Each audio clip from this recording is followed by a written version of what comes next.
Hi guys, and welcome to another episode of Kabir Considers. In this video, I'm going to react to how good was Larry Bird actually.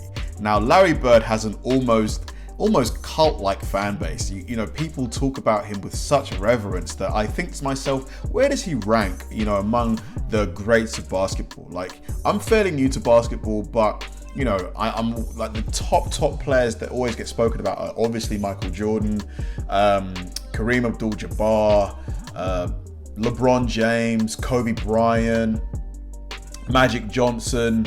So is Larry in that echelon? Is he in that group, the elite of the elite, or is he in sort of like the second tier, the tier with people sort of like maybe Tim Duncan, with people like who else? Not sure, maybe Iverson, maybe Dwayne Wade, people like that. Is he in that group? So this video here, I'm hoping it's going to really break it down for me. So yeah, this should be an interesting one. Let's do it. Larry Bird was one of the best players to ever touch a basketball, and together with Magic Johnson, the biggest NBA star of the 80s. What made him so successful considering he was quite unathletic? And how would he fare in today's NBA? Did he win just because his teams were loaded? And where does he stand among the best shooters of all time? Watch the rest of the video to find out. Okay, where's my bottle of water? A hick from French Lick. Bird was born into a poor family in French Lick, Indiana, a town of 2,000 inhabitants. Wow, Larry grew up a small. shy, introverted kid who didn't talk much, and he did most of his talking on the basketball court. He grew up to 6'9" and played at small forward. But with his understanding of basketball, he could play whatever position he wanted. Larry finished his high school career as the best scorer in school's history, and he could choose where he wanted to go to college. He started playing for Bobby Knight at Indiana University, but didn't like the spotlight and being around so many people. He then settled at Indiana State University, where the pressure was much less than with the Hoosiers. Larry averaged 30.3 points, 13.3 rebounds, and 4.6 assists in college. Impressive. The Sycamores were invincible in Bird's senior year and became the #1 team in the country with a 33-win streak. Their only loss came in the 1979 NCAA Finals, where they played against... It's crazy seeing players like young, like players that I only know as, being old, retired.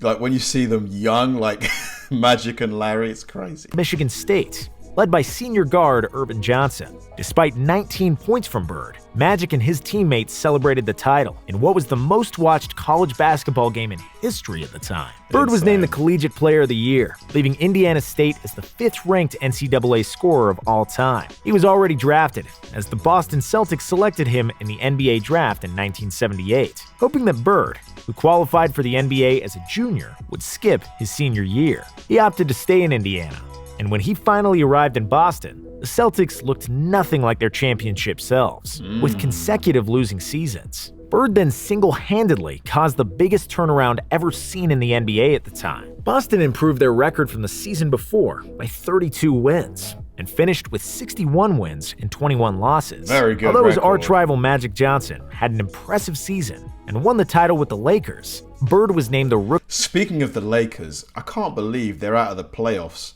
The team was so stacked. You got LeBron, you've got Russell Westbrook, you've got AD. I mean, how could they not make the playoffs? Do you guys think LeBron's done? I think he's done, to be honest. Rookie of the Year with the average of 21.3 points, 10.4 rebounds, and 4.5 assists. He also made the All-Star team and first-team All-NBA, and even finished 4th in the MVP voting, and proved he could transform a mediocre team into a great one all by himself. A new green dynasty.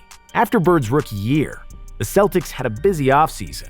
Legendary Red Auerbach worked his magic and brought 2 new faces to Boston that would form one of the biggest dynasties in NBA history. Auerbach robbed Golden State by sending them the 1st and 13th pick in the 1980 draft in exchange for center Robert Parrish and the 3rd pick, which became Kevin McHale. Along with the newly formed Big Three, the Celtics also had an all-star point guard, Nate "Tiny" Archibald, young and athletic forward Cedric Maxwell, and a few well-integrated role players that made the team complete. The head of the snake was, of course, Larry Bird, who was 2nd in MVP voting, en route to a league-leading 62-20 record. The Celtics avenged the loss to the Sixers from the previous year and after a tough 7-game series in the Eastern Finals, they were in the NBA Finals once again. There they would be met by the Houston Rockets, led by prime Moses Malone, who was arguably the best center in the league at the time. Malone averaged 23 and 16 in the series. Malone, there's another player of that generation with the surname Malone. Patrick Malone? Oh, God, who am I thinking of? The Celtics were too good of a team and would win the title Karl Malone.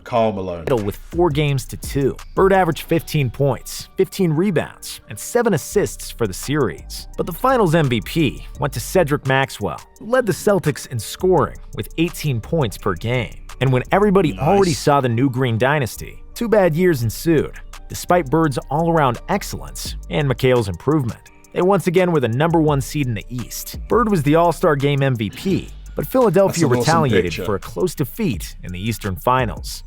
And this time, they won in 7 games.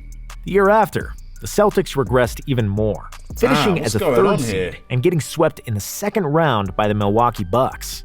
After that, Coach Bill Fitch resigned and was replaced by Casey Jones, who won 8 titles in the Bill Russell era as a player. The change bore fruit. The team was refreshed with the young shooter Danny Ainge and veteran point guard Dennis Johnson, and played the best basketball in the NBA, finishing with a 62-20 record. After 3 years of coming in second, Larry Bird finally won the regular season MVP with 24.2 points, 10.1 rebounds, and 6.6 assists on average. The Celtics steamrolled to the finals, where a known foe awaited.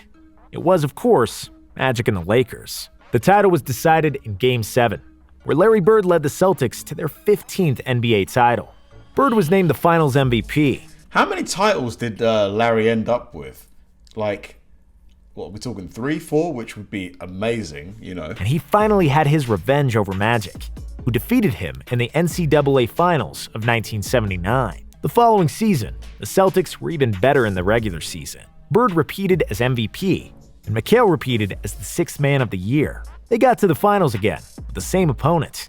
After the Celtics won Game 1, 148-114, in a game that was dubbed the Memorial Day Massacre, it seemed like the Celtics were going to dominate the Lakers and repeat as champions. However, the Lakers had other plans, and especially Kareem was determined to defeat the Celtics. Kareem averaged 25.7 points, 9 rebounds, and 5.2 assists in 6 games. Am I correct in thinking that he is the current leading scorer of all time in the NBA? Like, that's insane, you know, to be the leading of all the players that have played professional basketball. On 60% shooting. And the Lakers have finally won the NBA Finals against the Celtics for the first time in 9 tries. 1986, the greatest Celtics team ever and the pinnacle of Bird's career. After the finals loss, Auerbach made another clever move. He traded Cedric Maxwell to the Clippers for Bill Walton, once one of the most talented centers in the league, who accepted the role of a 6th man on the Celtics, while Kevin McHale moved to the starting lineup. The Celtics won 50 out of 51 home games that year, which is a record that still stands and likely will never be broken. Larry Bird experienced the absolute peak of his game and basketball brilliance in 85-86. He deservedly won another MVP and became the only player other than Wilt and Bill Russell to win the award in 3 straight seasons. The 85-86 season birthed several games that proved the endless basketball genius of Larry Bird, and most notable is the left-handed game. Before the game against Portland, Bird surprised his teammates and journalists by saying that he would shoot the whole game with his left hand because he wanted to motivate himself for a relatively meaningless regular season game. How much did he score? Just 47 points, 14 rebounds, 11 assists with a game-winning shot. Damn, triple-double, and what a triple-double. And 22 points scored with his left hand out of sheer boredom and fun. And those are the reasons why he was called Larry Legend. Apart from that, he also scored a career-high 60 points on the Atlanta Hawks earlier in the season. Almost everything he put up toward the basket went in, and he got into such a zone that the Hawks bench jumped off their chairs and cheered, after which they received hefty penalties from the Hawks coach, Mike Fratello. Throughout the game, the opponent cheered for Larry. The commentator noted that what he was watching was the biggest shooting exhibition in basketball history, and at the time, it truly was. The Celtics won 67 games in the regular season and lost just 1 game in the playoffs on their way to the finals. There, They would be greeted by the Twin Towers of Houston, Ralph Sampson and Hakeem Olajuwon, who defeated the Lakers in the West Finals. But nobody could touch the Celtics that season, who were one of the most talented teams ever assembled. Bird was 2 rebounds and 3 assists shy of averaging a triple-double in the finals, and he deservedly won his second Finals MVP. Final years, injuries, and the Dream Team. In 1987, the Celtics had a very difficult season. Their number 2 pick, Len Bias, tragically passed away after the draft. And they suffered many injuries during the season. Why? What happened? Was it illness? And the playoffs. But Larry Bird was too good, and they still advanced to the finals after 2 7-game series against the Bucks and the Bad Boy Pistons, where Bird made one of the most legendary plays and stole the inbounds pass from Isaiah Thomas that won a crucial Game 5 for the Celtics. And in the finals again, it was the Lakers for the 3rd time in 4 years. Because LA was much more rested coming to the finals, the Celtics did not have enough gas in the tank to stop the fast-paced showtime. Bird delivered another 24, 10, and 5 for the series, but it wasn't good enough, and Magic got the best of him once again. Next year, Bird had maybe one of the best statistical years of his career. He averaged 30 points on 50, 40, and 90 shooting, a feat he achieved the previous year as well, proving that he's the best shooter who ever played at the time. The Celtics reached the conference finals, but it would be their last hurrah as the Pistons finally got over the hump and managed to beat them. In the offseason, Bird sustained a severe back injury from chopping wood back home in Indiana. He was one of the best basketball players in the world who had millions of dollars, but he was still the hick from French Lick. He chopped his own wood when he needed to. I love that. Stayed true to himself. Didn't let the money change him. That's awesome. Most people these days, they get a bit of money and their head just goes poof.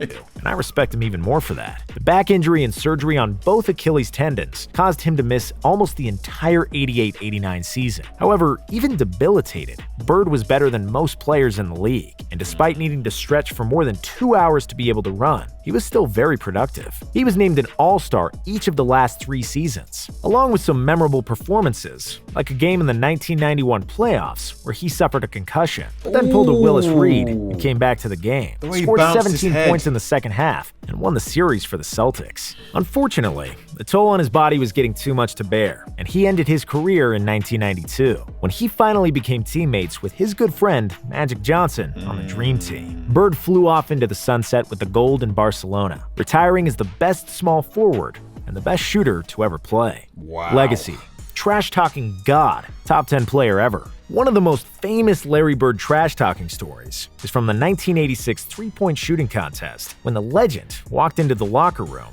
and asked all the other participants who's coming in second after him. Of course. Who's coming in second? Who's going to play runner-up? I love that. Confidence, but you got to be able to walk it if you can talk it. He went on and swished near every three-pointer and won, all without taking his jacket off. Bird would win the three-point shooting competition the next 2 years as well, and before Reggie Miller came along, there was no argument who's the best shooter ever. On the 26th of December 1990, Indiana's Chuck the Rifleman Person said he's going bird hunting before the Celtics game. Bird replied that he'd got a Christmas present for him, and while Chuck was on the bench, Bird got the ball in the corner just in front of the Pacers bench. He hit the jump shot, turned to Chuck, and said Merry effing Christmas. And that's who Larry Bird was, and how he talked. He was the ultimate competitor, and he had all the skills in the world to back it up. He'd tell players where he would get the ball, what he was going to do, and then do it. And there was nothing they could do to stop him. He accused the opposing team of putting a white guy to guard him because he felt that was disrespectful. And if you watch Space Jam, you know that Larry isn't white. He's clear. Bird would drink half the bar under the table. Sometimes he'd fight people in the bar as well, and then go to the game the next day and dominate, as if nothing happened. Bird was a unique player, and there was nobody like him. At first glance, his moves look almost clumsy, far from physically dominant or athletic. He rarely dunked, his vertical was average at best, and he never played exceptionally fast. From the neck down, in basketball terms, he was nothing special. From the neck up until the end of his fingertips, he was pure genius. There's no doubt that he would be a great player in today's era, where we can see players like Doncic and Jokic dominate the game without great physical talent. Bird was one of the top 10 players who ever played, and one of the best pure shooters ever. He was the best player in the NBA for almost an entire decade, despite the brilliance from Magic and the athleticism of Michael Jordan. And like Magic Johnson said, there will never be another Larry Bird. Interesting. That was fun. So it clearly seems that Larry Bird was someone who talked the talk, but did he walk the walk? And ultimately, he's probably one of the best shooters of all time. Like, I think most people today would probably say Stephen Curry is the best ever, but it's hard because obviously they're different generations. And I wonder, statistically, is Steph better than Larry? Like, you know, from range and just overall, who has the higher percentage of made shots? Is it Steph? Probably is Steph, but still, like, to be one of the top 2, top 3 shooters in the league, where there's been so many good, you know, shooters of the basketball, it's got to be an amazing legacy to leave. Thanks for watching, guys, and I'll see you in the next one.